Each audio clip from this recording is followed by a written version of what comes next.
Chers anciens combattants et porte-drapeaux, mesdames et messieurs les présidents et responsables d'associations, chers Coutrillonnes, chers Coutrillons. En raison du contexte sanitaire, nous nous sommes vus dans l'obligation de devoir restreindre la traditionnelle cérémonie d'hommage du 11 novembre, à laquelle vous n'avez malheureusement pas pu assister cet après-midi. J'ai donc souhaité prendre la parole afin de m'adresser directement à vous et vous faire partager ces quelques mots. Le 11 novembre 1918, il y a 102 ans, près de la gare de Rotonde, non loin de la forêt de Compiègne, était signé l'armistice mettant fin à la Première Guerre mondiale. En France, nous déplorions 1 700 000 morts, ce qui, proportionnellement à sa population, en fait le deuxième pays où les pertes ont été les plus élevées. 255 000 personnes disparues, 4 266 000 personnes blessées. Notre République n'oublie pas celles et ceux qui sont morts pour elle. Elle n'oublie aucun de ses enfants.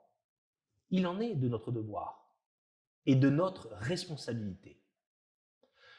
Continuons d'honorer nos héros parce qu'ils ont, par le sacrifice de leur vie, un droit sur la nôtre. Ces soldats, ces civils, se sont battus corps et âme et sont morts pour la France, pour la paix et pour notre liberté. Cette victoire, c'est celle de l'universalisme et de la tolérance contre l'obscurantisme, c'est celle de la liberté contre la tyrannie. La préservation des libertés et la défense des droits fondamentaux restent encore aujourd'hui des sujets centraux dans notre société. Ils ne se vendent pas, ils ne se négocient pas, ils ne s'achètent pas, ils se gagnent et se préservent, mais ne sont jamais acquis.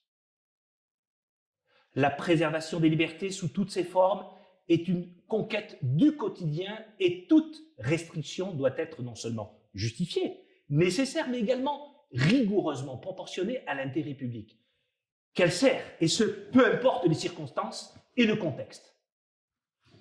Plus que jamais, la défense de ces valeurs doit être une priorité et nous devons, citoyens français et citoyens du monde, nous attacher à ne pas laisser cet objectif lettre morte afin que continue, mais vraiment continue, de brûler les flammes de la liberté.